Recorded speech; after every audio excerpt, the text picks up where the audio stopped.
Hello, my gorgeous Gemini friends, and welcome to August 2021 and a month that I am genuinely excited about energetically. This is kind of the first month I've come back to do readings, and this is just really an honest moment here where I haven't felt somewhat blocked.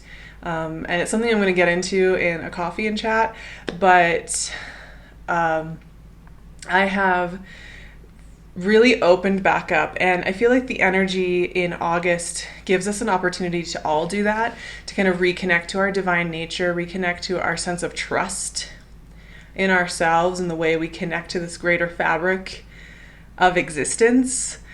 August just gives us this moment to do that. It has a magic that invites us into the great mystery and to feeling like we're in partnership with the great mystery and not in conflict with it or in pain with it.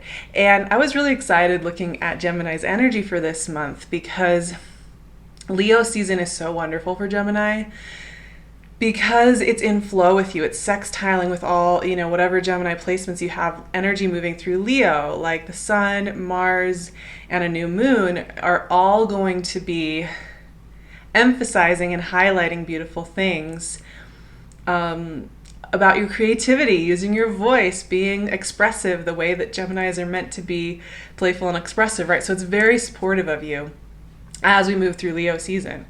We also have energy moving through Virgo, your fellow mutable sign, kind of emphasizing we'll have Mercury moving through Virgo and Venus moving through Virgo for a little while. And these energies are going to be amplifying your inner mystery as well. So we have this really fun interplay between energy that's about expressiveness and energy that's about internal mystery. And I love when these two are playing, because for me, this is the sweet spot in life. When we have that expressiveness wanting to come out of us and we are feeling connected to the deep hidden mystery. When these two things work together, this is just one of those magical places in life. We have that new moon in Leo, and then at the very end of Leo season, we have a full moon, the second of two full moons in Aquarius this year. There's always two full moons in one sign every year because there's 13 full moons every year. And so some sign is always going to get a double full moon. And this year it's Aquarius. So this is the second of two full moons in Aquarius. This full moon amplifies your ninth house, amplifies the big vision. And I had a really clear message that came through with Gemini this month that I really love. It's a classic. This is a classic message, but it bears repeating, and it's one that whenever I receive it, I really love it as a reminder. And I think it makes sense here in this space, in the sacred space of August, which it truly is. And that is that sometimes our path, our goals, our roads, our openings come to us in unexpected packaging, right? Like we have our intention. We know the type of partner we want to have. We know the type of job, creative, expressive path we want to be on. We know the place we want to live. We know the kind of environment we want to live in. And we're putting those intentions out in the world, right? We're sending those signals out. We're saying, please, this is what I want in my life. And so often, water finds the quickest way downhill, right? Water finds its way to flow and get to where it's going. We will receive things, what we've asked for, but maybe, it comes a little quicker, or maybe it comes from a secondary path that we had never looked at before.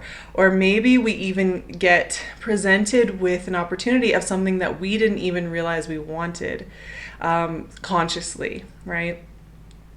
It makes me think about, before I'm going to start shuffling, and I'll tell you a little story. A card already wanted to come out, Two of Swords, our dear friend Two of Swords, which has a lot to do with putting the intellect down and listening to the soul. And culturally, we're so uncomfortable with that as a solution to anything. But yeah, I thought I'd tell you a story because I think it's really interesting. So I remember I was really into this guy a handful of years ago. He's a really beautiful, lovely person, fun and positive thinking and high energy. And I was just convinced. I was like, this this is the person I want to be with, like this is who I've been asking for. He's adventurous, he's fun, he's positive, he's curious, he's free-spirited, all the things that I value in myself. I saw in this person and I was so convinced. I'm like, yes. He traveled a lot, and I was really into that thing for, I don't know, a good 6 months or something. And things came to pass where we didn't end up together because the universe was like, no, the whole way along. I was refusing to listen. 6 of Swords. Okay, we're leaving behind one shore. Yes, we are. August is a time of setting the table and getting clear on where we're headed. That is for sure. All the outer planets, including Uranus, who will be joining all the retrograde action. And Uranus right now is in your 12th house, is in the hidden spiritual. All the outer planets, 5 of them, Pluto, Jupiter, Saturn, Neptune, and Uranus are all retrograde this month, which gives us a chance to pause and understand. But what was I saying? Okay, yes, the universe is like, we're not having you guys like be solidly, like, no. Sarah, no. Did not get my way. And the thing is, though, that I did get my way because, I saw this person for all the things I wanted them to be, right? Like, I was convinced they're going to be adventurous. We're going to be able to travel together. We're going to be able to do all these things together. They're going to bring out all this creative side of myself. Half of my deck just fell on the floor, by the way. Nothing exciting happened there. 5 of Pentacles. Worthiness. All right. We have some deep themes, Gemini. We have some very, very deep themes coming up. And so it didn't work out. And at the time I was very frustrated by that. I'm like, come on, man. Like, am I not allowed to have a positive, beautiful person in my life? And, the next year, met my partner, met the person who was really meant for me. And the funniest thing is that, this other person that I had thought of as so adventurous, so full of like travel and curiosity about other parts of the world, after our kind of connection or whatever, ended up just going back to his little local area and never leaving. Like, I don't think he's traveled for over 2 years, 3 years. And it's just, and I mean, there's no judgment there at all. Like, that is totally fine. That is a legitimate thing to do. There is something really beautiful about having a stable space that you love to be at and to show up to that space and choose that. That's totally legit. But it's just funny because I am the one that I was seeking, right? I have ended up doing all this travel, ended up marrying somebody from a different country, getting to travel so much more. And this person that I had really convinced myself was the person who I'd be traveling with, doing all this stuff with, hasn't been traveling at all, hasn't really, wouldn't have presented the opportunities. That relationship would have brought very different things to my life than what I really wanted. And so my point being that sometimes we get really fixated, right? We think this is the person for me. This is the one job for me. This is the one living space for me.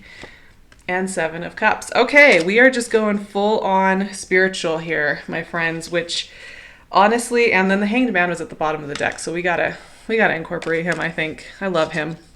One of my favorite energies to work with. But, it's like we can get really fixated and controlling on one aspect. We just say, like, this is the thing that I need. This is the thing that's for me.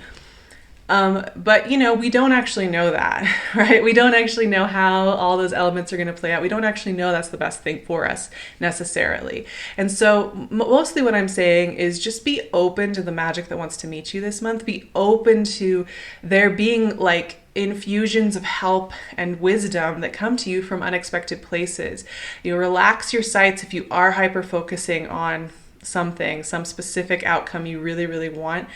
If you can this month, try and get off that topic, by spending time with your good friends or by, doing a creative project or focusing somewhere else in your life so that you take some of the pressure off that focus and you allow energy to move with you more quickly. Now, let's talk about these cards because this is really interesting. These are very introspective cards and all of them are saying, take a breath. It's all from the inside out, right? It's not from the outside in. So if you're trying to control your life via moving and trying to make everything happen, you're going to notice that it's clunkier than when you soften and relax. So let's talk about this, because I don't want you guys to get scared of these cards at all. There is honestly so much to be excited about when you get a reading like this, because this is the thing. This is the point right here. This is the good stuff in life. This is where the exciting things happen, is in this kind of energy. It's not in the tidy endings, it's in where we see something with clear eyes. So we start with Two of Swords. And like I mentioned when it first came out, this card is about putting down the intellect and listening to the soul. And it's kind of like, you know, of course you can see there's like this fork in the road, there's this path in the road, and she can't figure out which sword to pick up, which sword to put down. She can't move.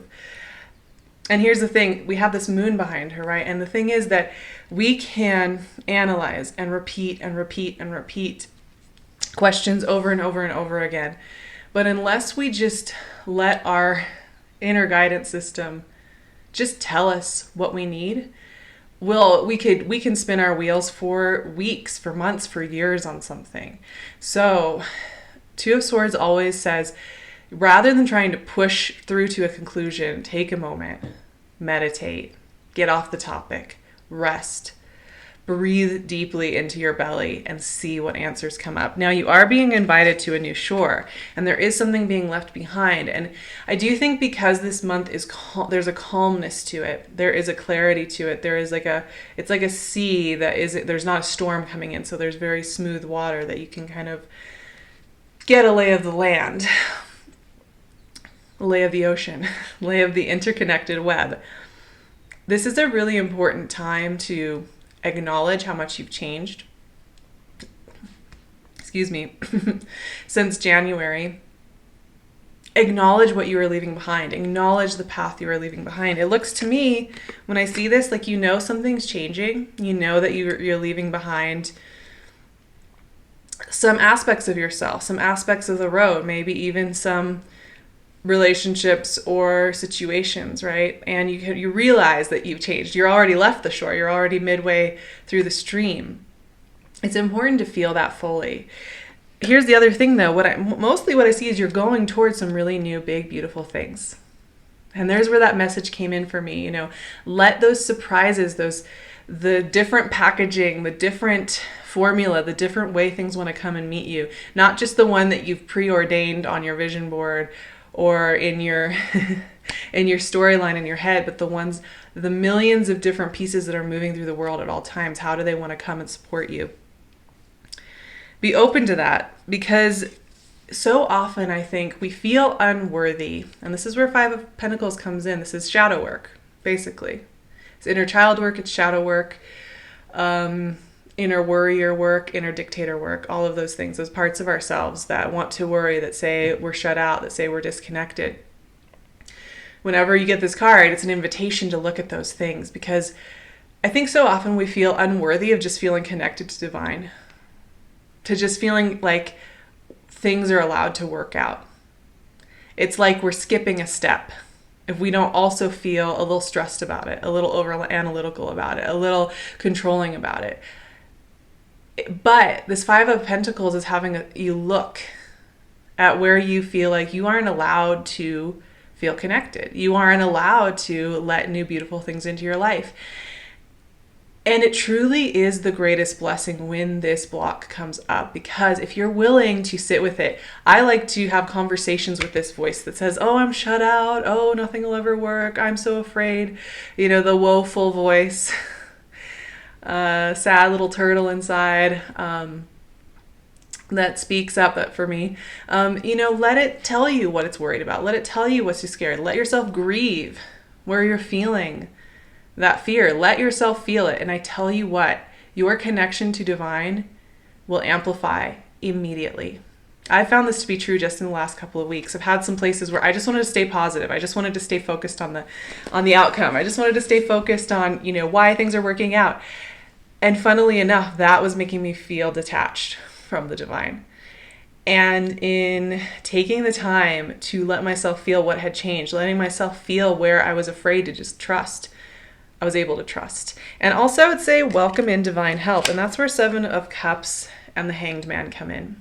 These are very esoteric, mystic energies. They have us focusing much more on tapping into the energetic web than worrying about the logistics on the ground, which I know that can sound very like I'm passing off things that need to be solved or addressed in our lives as something that's not important. And I don't want to be saying that at all. What I do want to be saying is that I want you to give yourself a chance, give yourself a moment to allow for the divine to be with you and in you and around you and holding you and keeping you safe. I want you to have a chance to feel that you are held in your creativity, in your journey, in your lovability, and that holds weight and deserves space in your week, and that it is important. And it's a place that isn't just some like extra frivolous step on the outskirts of your life, but that it's an essential ingredient to feeling alive and actually solving your problems. And to me, this is one big prayer. It's a prayer to let this beautiful interconnected web of energy hold you and help you. And to let it let you express. You know what I think about this energy too? When we're willing to let soul speak to us, show us the way. When we let our fear voice have its little moment to be heard. These are when some of the most magical things happen in life. I'm not even kidding. I've been experimenting with this stuff for many, many years in my life. And as much as we resist a reading like this, right? We're like, I don't want to.